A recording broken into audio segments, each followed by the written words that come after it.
Oh, hey, welcome back to Balcony Views with BJ. I'm on Royal Caribbean's Symphony of the Seas out in the Caribbean. Gorgeous out here. I like Royal Caribbean a lot, and being on this cruise made me start thinking, what would I do if I were in charge of Royal Caribbean's fleet? What changes would I make? So that's what this episode is going to be about.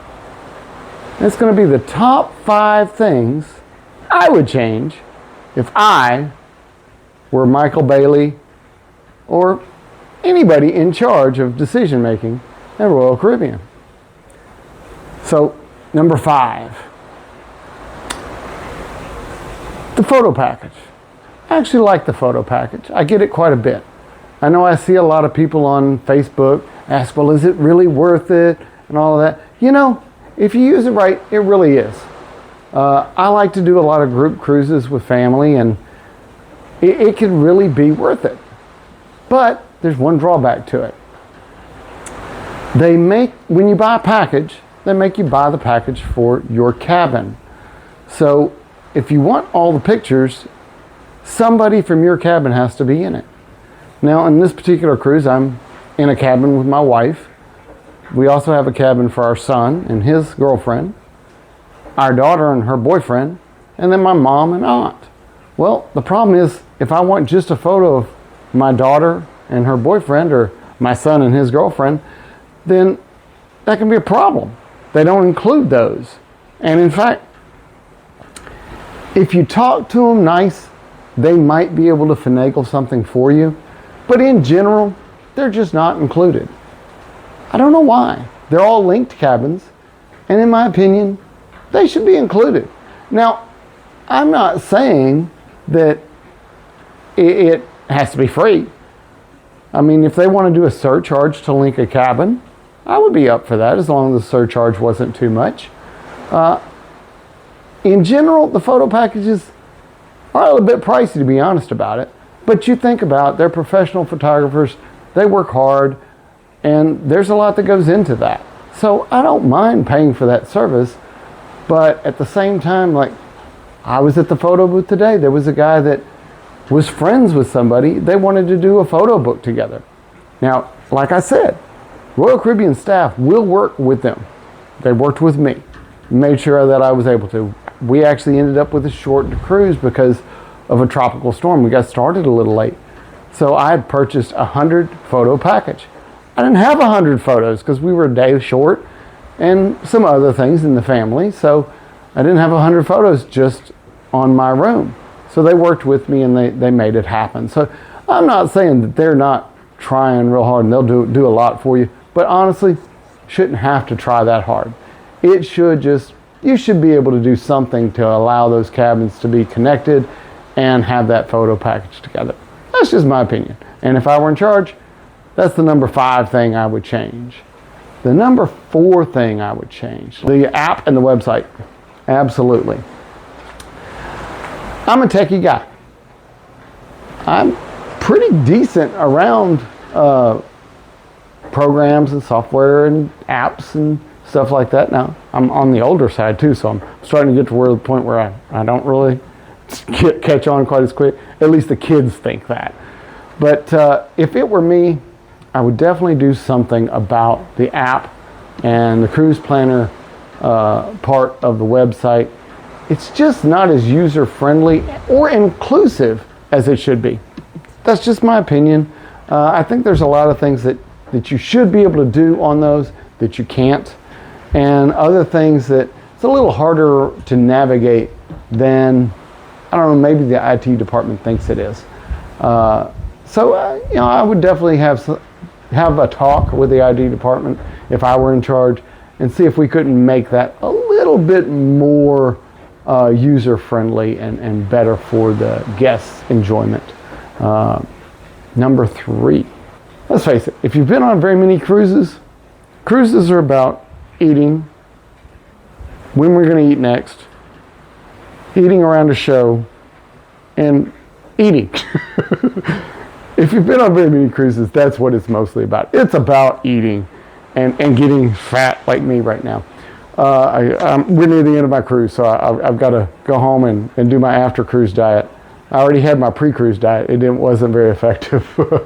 But the eating times, you have two basic times to eat if you're not on My Time Dining. Now, I like My Time Dining. It's a great concept. And I definitely think that they shouldn't do anything about that. There's a lot of people that like that. But in all honesty, that's kind of what the Windjammer is. It's My Time Dining pretty much all the time. But I like sitting at a big table with people I don't know, if it's just me and my wife on a cruise, getting to know new people, what they do, how they like to cruise, all of that stuff. But your set times, you have 5:30, and I'm not quite that old yet, or 8 o'clock. I'm a little too old for that. If it were me, I definitely think it's doable with 3 dining rooms. I think they can do it.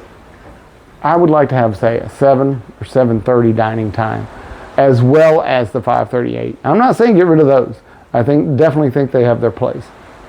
But I think something in the middle would be better, especially considering a lot of times you have to work around the shows, and sometimes it's just really hard to do that when you have a set dining time.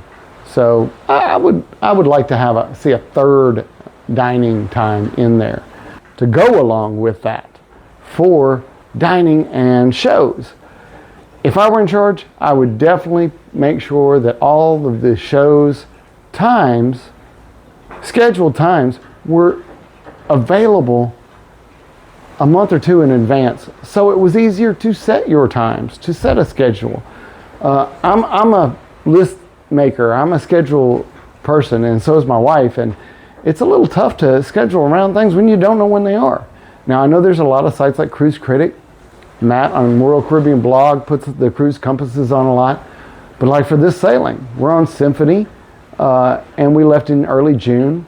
I went looking for the cruise compass, and the earliest one I could find was March. Well, at that time, the itinerary was flipped. So I didn't know if the show times would be the same, and I don't think they were. So that made things a little more difficult. So if I were in charge, number 2, I would most definitely pre-post the scheduled times for the shows, so it's easier for people to make a schedule. And then number 1, didn't I say everything's about dining? Everything's about eating. For me, if I were in charge, my number 1 thing I would do is I would do something to add a little bit different seafood options.